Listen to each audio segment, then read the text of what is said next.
Yes, सबका complete हो गया होगा बेटा। Good morning everyone. यहाँ पे हमने कल 6B में ये वाली क्लास को ये वाला कॉम्प्रिहेंशन करवा दिया था, राइट। अब देखो 6A और C दो क्लास में ये मैंने PDF सेंड किया था, ये समझाया था, तभी हमारा टाइम ओवर हो जाने के बाद हमें ये नहीं कर पाए थे। तो अभी हम देख लेते हैं, राइट। उसके क्वेश्चन आंसर को देखते जाएंगे, फिर हमारे वो क्वेश्चन आंसर करेंगे। आप उस PDF में से ये आंसर आप लिख पाओगे। प्रस्तुत कविता में किसकी बात की गई है? तो प्रस्तुत कविता में हमें जो श्रेय कविता पढ़ी है उसमें किसके बारे में बताया गया है? तो पेड़ की बात की गई है। पेड़ कैसे होते हैं? पेड़ बड़े और कठोर होते हैं। पेड़ कैसे होते हैं? एकदम कठोर होते हैं।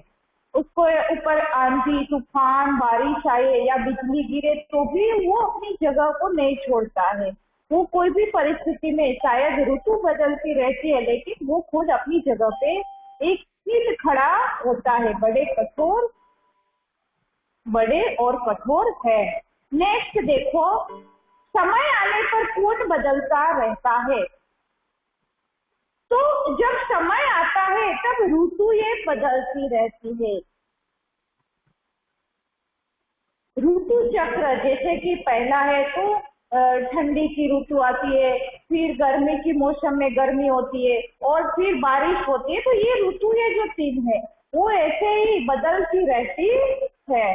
नेक्स्ट देखो, कौन बढ़ता घटता रहता है? जैसे कि यहाँ पे हमें कहा गया कि चांद बढ़ता और घटता रहता है। समानार्थी शब्द लिखो। समानार्थी शब्द में पहला है सूरज, सूरज का सूर्य, रवि।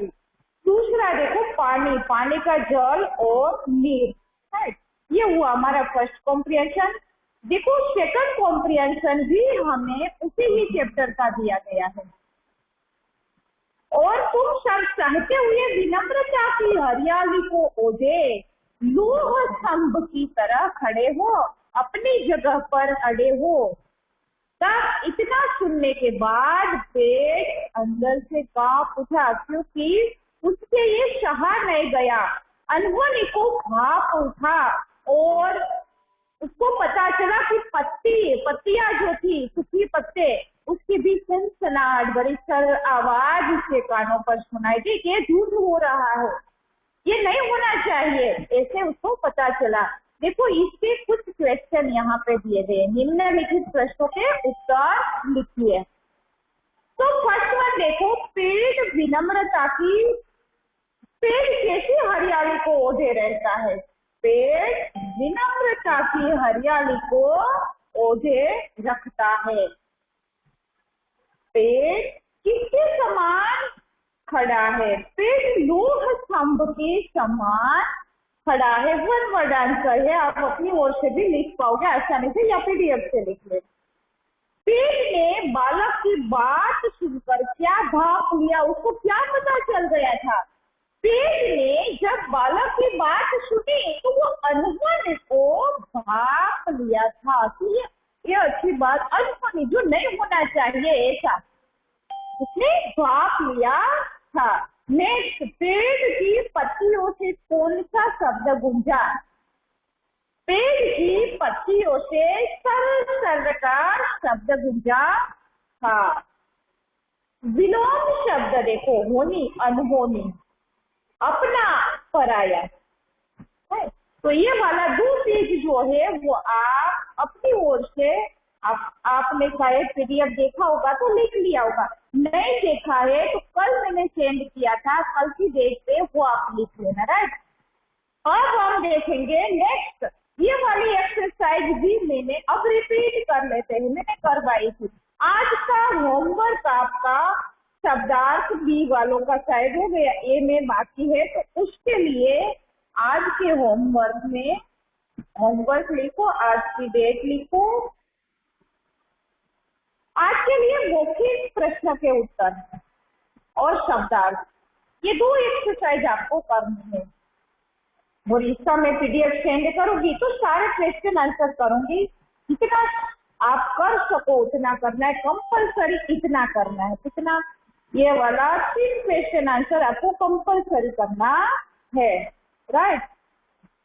नेक्स्ट देखो ये वाला मौखिक क्वेश्चन आंसर, मौखिक प्रश्न। किसी ने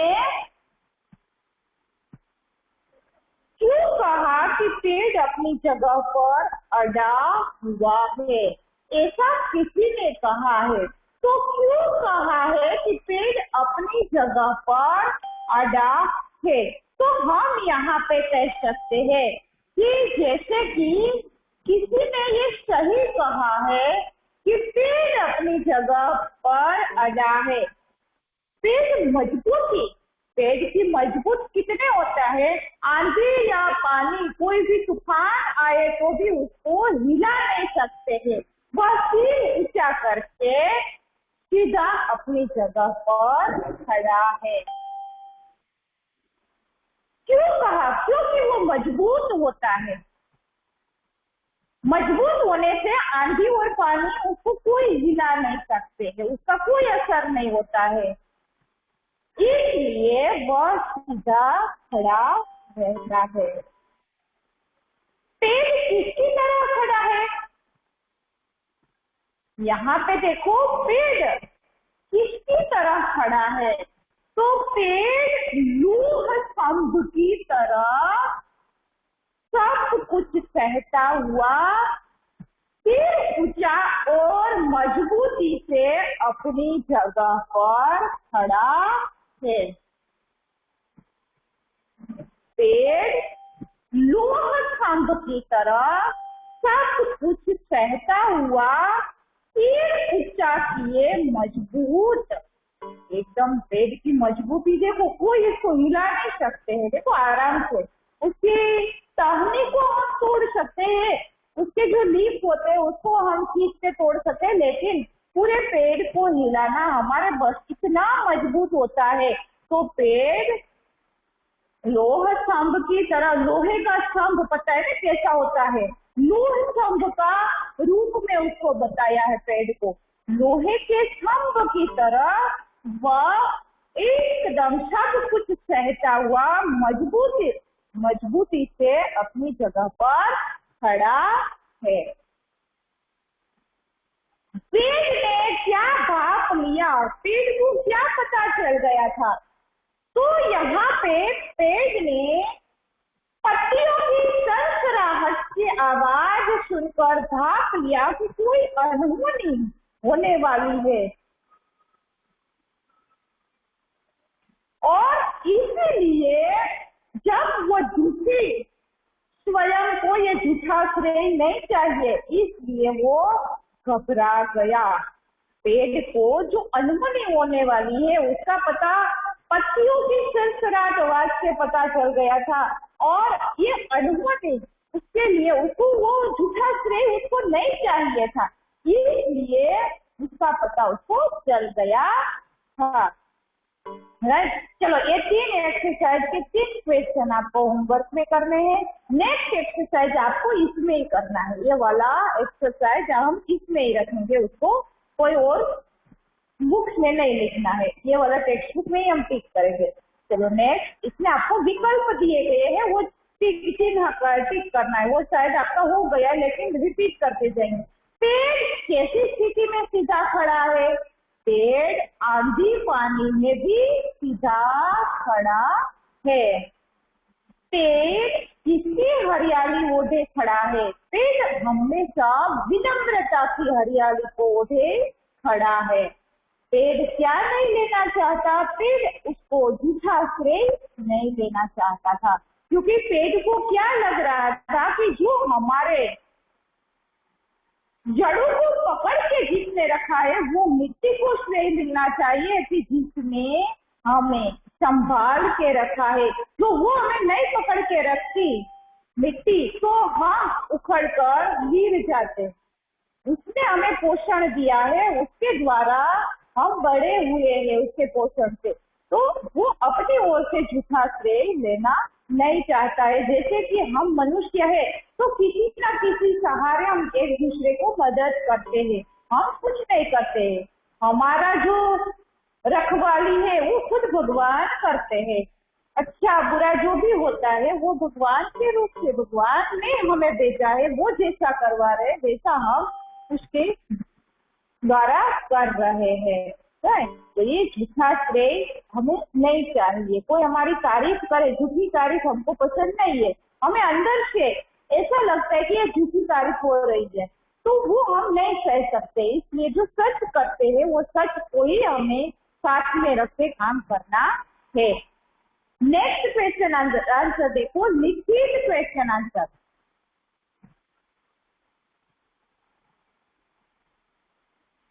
फर्स्ट देखो, कविता में पेड़ को लौह स्तंभ क्यों कहा गया है? थोड़ा सा चेंज करके, ये वाला जो हम क्वेश्चन लिखते हैं उसमें थोड़ा बहुत ही चेंज होगा, देखना।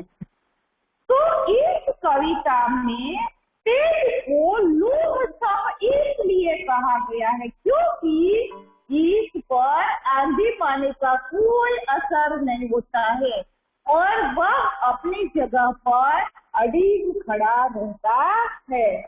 पेड़ के ऊपर जैसे लौह स्तंभ क्यों कहा, हमें वो क्लियर करना है, क्यों लौह स्तंभ का विरोध किया गया उसको। तो इसलिए क्योंकि इस पर आंधी पानी का कोई असर नहीं होता है। आंधी तूफान आए तो उसका कोई असर नहीं होता है और वो अपनी जगह पर स्थिर खड़ा है, इसलिए वो लौह स्तंभ का रूप उसको कहा गया है। समझ में आया? इस कविता में जो पेड़ की बात बताई है वो लौह स्तंभ जैसा पेड़ को कहा गया है, लोहे का स्तंभ। क्यों कहा? क्योंकि आंधी पानी कोई उसका कुछ नहीं बिगाड़ सकता है और पेड़ एक ही जगह अपनी जगह पे वो सिर्फ अधिक खड़े हैं, इसलिए उसको लौह स्तंभ का रूप दिया गया है। राइट। नेक्स्ट देखो बेटा, लेफ्ट नहीं होना है, आप ज्वाइंट ही रहो। मेरा आवाज आ रहा है ना सबको? गुड बेटा, मेरे को भी अटेंडेंस भी लेनी है, इसलिए आप ज्वाइंट ही रहना।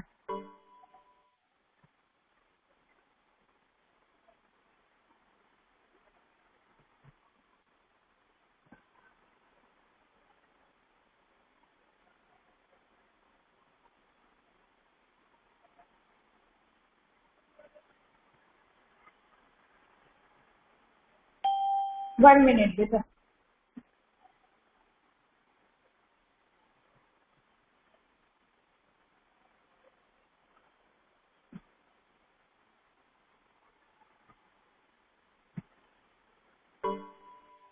चलो नेक्स्ट, यहाँ पे दूसरा क्वेश्चन हमें क्या दिया गया है? पेड़ क्यों कांप उठा? क्यों कांप उठा था पेड़? पेड़ कांप उठा क्योंकि उसने अनहोनी को भांप लिया था। उसको ऐसा लगा था कि कोई जो नहीं होना चाहिए ऐसा हो रहा था, इसलिए वह स्वयं को दिए जाने वाले झूठे श्रेय से घबरा गया था और वह किसी और का श्रेय नहीं लेना चाहता था, इसलिए वह कांप उठा था। पेड़ इसलिए कांप उठा क्योंकि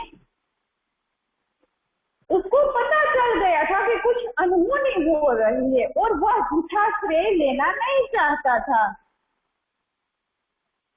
किसी और का श्रेय वो लेना नहीं चाहता था और उसको पता चल गया था कि वो कोई अनहोनी होने वाली है, इसलिए वह कांप उठा था। राइट। चलो नेक्स्ट देखो, पत्तियां चुप न रह सकी। पंक्तियों ने चुप न रहकर क्या किया? इस पंक्ति को हमें क्लियर करना है कि पत्तियां चुप न रह सकी। तो यहाँ पे पत्तियां चुप न रह सकी और वे आंधी आने पर सर सर करके, देखो जैसे कि कोई बारिश होती है, ज्यादा हवा जैसे शुरू होती है तो क्या होता है, उसकी पत्तियां जो होती है ना पेड़ की, वो नीचे गिरना शुरू कर देती है। तो पत्तियां गिरना शुरू कर देती है और वो जैसे भी पत्तियां गिरती है ना, जब वो उड़ने लगती है तब उसकी सर सर की आवाज शुरू होती है। क्योंकि उन्हें पता था कि कई बार सूख कर गिर चुकी है और वो पेड़ टूट होकर उजड़ चुका है, इसलिए ये पत्तियां चुप न रहकर भी हम यहाँ पे कह सकते हैं कि इसलिए पेड़ जब सूख जाता है तो उसकी पत्तियों भी सूख कर गिर जाती है, इसलिए यहाँ पे पत्तियां चुप न रह सकी थी। इसका मतलब है कि जब आंधी या तूफान आता है तो पेड़ के पत्ते नीचे गिरते हैं और नीचे गिरने के बाद वो सूख जाते हैं और सूखने के बाद वो उड़ना शुरू कर देते हैं, तो तब उसकी आवाज सर सर करके आवाज आती है। उन पत्ते जो उन पत्ता की वो कई बार सूख कर गिर चुकी होती है, उसको पता है कि जैसे भी हमें सूख कर नीचे ही गिरना है, और जब पेड़ कभी कभी सूख जाता है और सूखा कहते हैं ना कि पेड़ में एक भी पत्ते नहीं बचते हैं, उजड़ा जाता है, तब इसलिए यहाँ पे पत्तियां चुप न रह सकी, उसका हम यही कह सकते हैं। आप देखो क्वेश्चन नंबर 4 नंबर क्वेश्चन पे देखो, किसी ने पेड़ से क्या कहा संक्षेप में बताइए।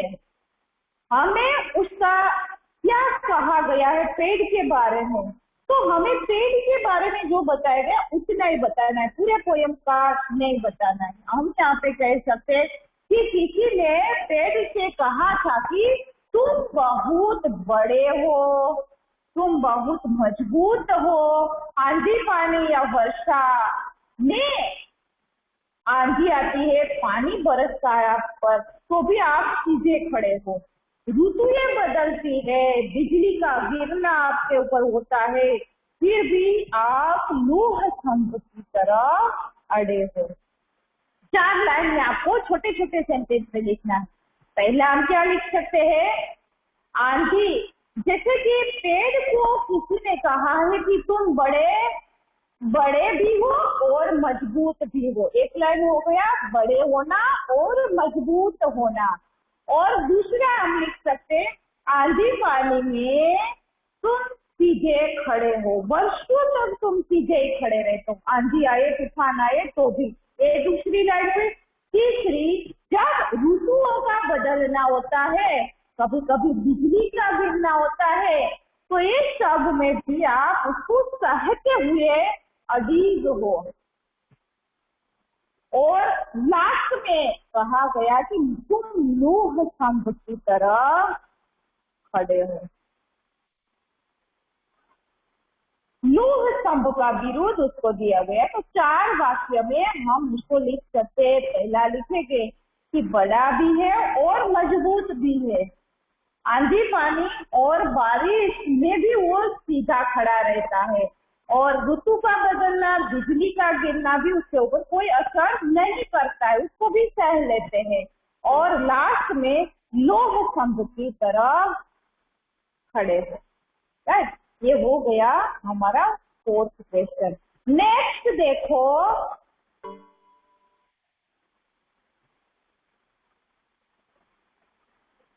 नेक्स्ट क्वेश्चन में देखो, लास्ट वन, पेड़ ने किसे श्रेय दिया और क्यों। पेड़, जब अंत में पेड़ कहता है कि मैं किस लिए खड़ा हूँ, मैं धरती की मजबूती से मैं यहाँ पे खड़ा हूँ, तो मुझे नहीं, ये धरती को, ये मिट्टी को उसका श्रेय मिलना चाहिए। मिट्टी ने मेरी जड़ों को, मीन्स पेड़ की जड़ों को अपनी गोद में संभाल कर रखा है, और मिट्टी द्वारा जड़ों को संभाल कर रखने के कारण पेड़ की मजबूती और बढ़ जाती है और वो अच्छी तरह से खड़ा हो सकता है। और उसमें आंधी पानी सब, जैसे कि मौसम बदलता है तो वो सब का भी डट कर उसने सामना किया है, इसलिए ने कहा है कि वो श्रेय मिट्टी को मिलना चाहिए।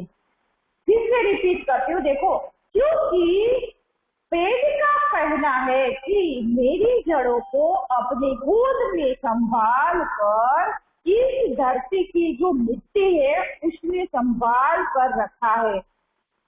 जो मिट्टी ही नहीं होती तो हमको संभाल, पेड़ को देखो, कोई लकड़ी को भी आपको खड़ा करना है ना, तो हम ऐसे नहीं खड़ा कर सकते। जैसे मिट्टी नहीं होती है तो क्या होता है, मिट्टी के अलावा हम कुछ, जैसे कि खेत है तो खेत में हम फसल लगाते हैं, कितनी सारी फसल, तो वो कैसे बनती है, पेड़ लगते हैं, फसल लगती है।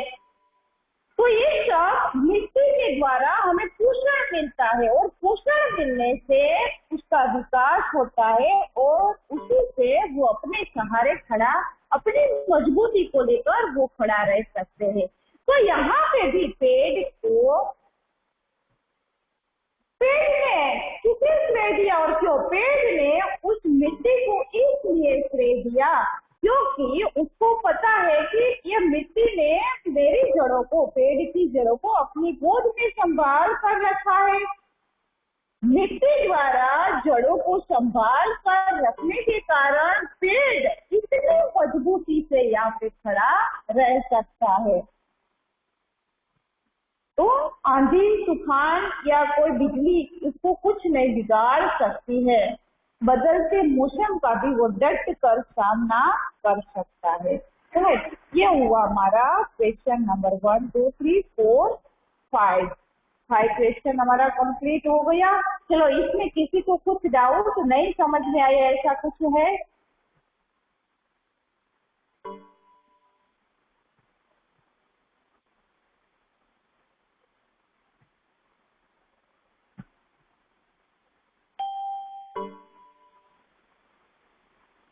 बेटा लास्ट में मैं होमवर्क बता दूंगी आपको क्या करना है। राइट, अभी तो आप ये सुन लो, आपको कोई मैसेज नहीं करना है, आप ध्यान इधर रखो।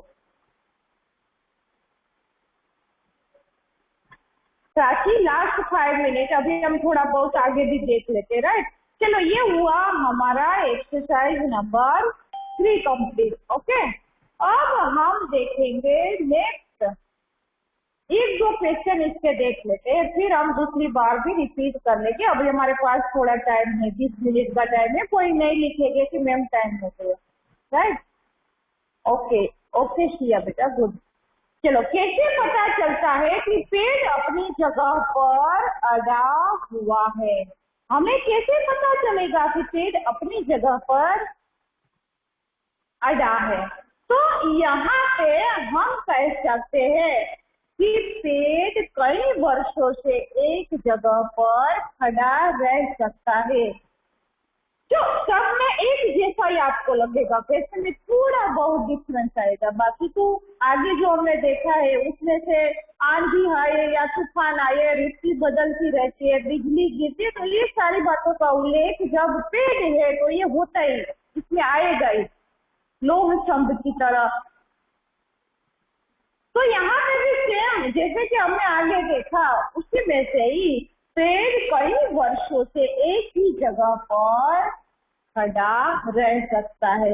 आंधी हो या पानी, ऋतुएं बदलती है तो बदलने दो, बिजली गिरती है तो गिरने दो, इन सभी को सहता हुआ पेड़ लोह स्तंभ की तरह अपनी जगह पर खड़ा रहता है और पेड़ की स्थिति किसी भी तरह की कोई परिवर्तन नहीं होता है, क्योंकि उसको ऐसा लगा कि चलो बहुत ठंडी लग रही है तो मैं भी कहाँ पे भी छिप जाऊं। नहीं, ऐसा नहीं होता है, क्योंकि वो कोई भी परिस्थिति उसके ऊपर आए उसका डट कर वो सामना करता है और एक ही जगह पर वो इसलिए अड़ा हुआ खड़ा है। हमने जैसे कि हमको ठंडी लगती है तो हम उससे सपोर्ट पाने के लिए हम घर के अंदर बैठते, सो जाते, कुछ न ओढ़ लेते, लेकिन कभी सुना कि पेड़ ने अपना ब्लैंकेट ओढ़ लिया या अपने चादर ओढ़ ली?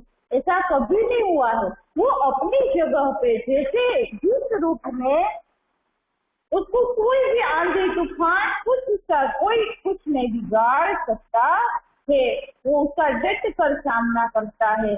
जैसी भी परिस्थिति आए, जैसे यहाँ पे हमें बताया कि आंधी आए, ऋतु बदलती है, तूफान आए, बारिश होती है, बिजली गिरती है, तो ये सारी परिस्थितियों का सामना वो अच्छी तरह से कर सकता है। फिर से रिपीट कर दूं कि कैसे पता चलता है कि पेड़ अपनी जगह पर अड़ा हुआ है। तो पेड़ कई सालों से वो अपनी जगह पर खड़ा है। आंधी आए, तूफान आए, ऋतुएं बदलती रहे, बिजली गिरे, ये सभी को सहता हुआ पेड़ लौह स्तंभ की तरह खड़ा है। वो अपनी जगह को छोड़ता नहीं है, वो एक ही जगह पे खड़ा रहता है। जैसी भी स्थिति में कोई भी परिस्थिति आए तो उसका कुछ परिवर्तन पेड़ में नहीं होता है, वो अपनी जगह पर ही अड़ा हुआ रहता है। तो हम यहाँ पे इतना कह सकते हैं, राइट। नेक्स्ट क्वेश्चन देखो, विनम्रता की हरियाली को ओढ़े, ये जो पंक्ति दी गई है हमें, ये कवि का यहाँ पे कहने का तात्पर्य क्या है? कवि का कहने का तात्पर्य यह है कि कोई भी मौसम बदलता है, ऋतु बदलती है, तो उसी ऋतु का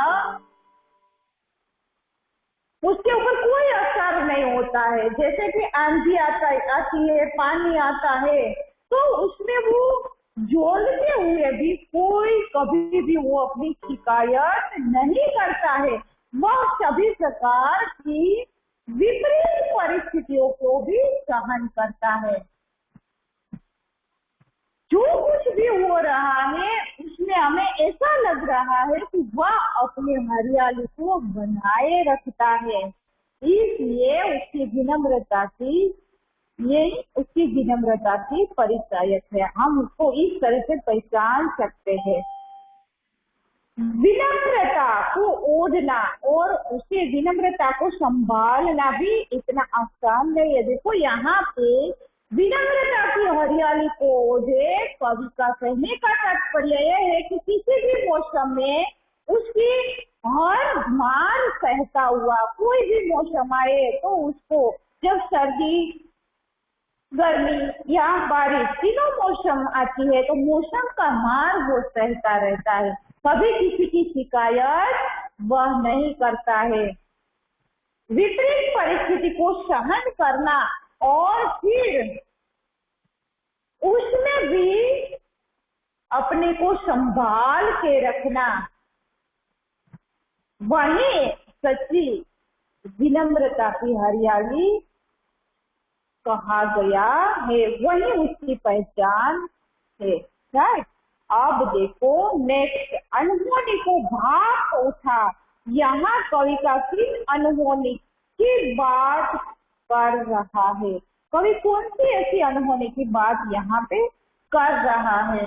तो जैसे कि अनहोनी को भाप उठना के माध्यम से कवि का कहना यह है कि पेड़ के अड़े या खड़े रहने का श्रेय पेड़ को ही दिया जा सकता है।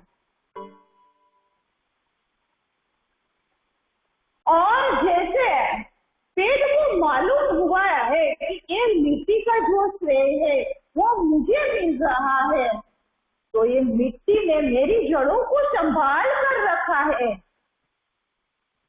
तो मिट्टी के कारण तो मैं ये मेरी जो परिस्थिति मिट्टी भी सका हूँ। मिट्टी नहीं होती तो मैं ये कोई भी परिस्थिति का सामना नहीं कर सकता हूँ। ये मिट्टी है तब तो मैं अपने आप को कठिन परिस्थिति का सामना भी मैं कर सकता हूँ। और ये श्रेय खुद पेड़ स्वयं नहीं लेना चाहता था, इसलिए उसको जो नहीं होना चाहिए वो अनहोनी जो है उसको उसने भाप लिया था, पहचान लिया था। फिर से रिपीट करती हूँ, अनहोनी को भाप उठना के माध्यम से कवि का कहने का तात्पर्य यह है कि जिसमें पेड़ के अड़े और खड़े रहने का श्रेय जो पेड़ को दे रहे हैं लेकिन पेड़ को जब पता चला कि ये झूठा श्रेय मुझे नहीं चाहिए, ये श्रेय मिट्टी का है जिसने मेरी जड़ों को पकड़ के रखा है, संभाल के रखा है, ये मिट्टी के कारण मैं ऐसी विपरीत परिस्थिति में भी अपने आप को संभाल सकता हूँ। और ये प्रशंसा मिट्टी की होनी चाहिए, मेरी नहीं। पेड़ स्वयं ये श्रेय नहीं लेना चाहता था, झूठी तारीफ वो नहीं कह सका, इसलिए वो यहाँ पे कह रहे थे। पेड़ ने कौन सा झूठा श्रेय नहीं लिया?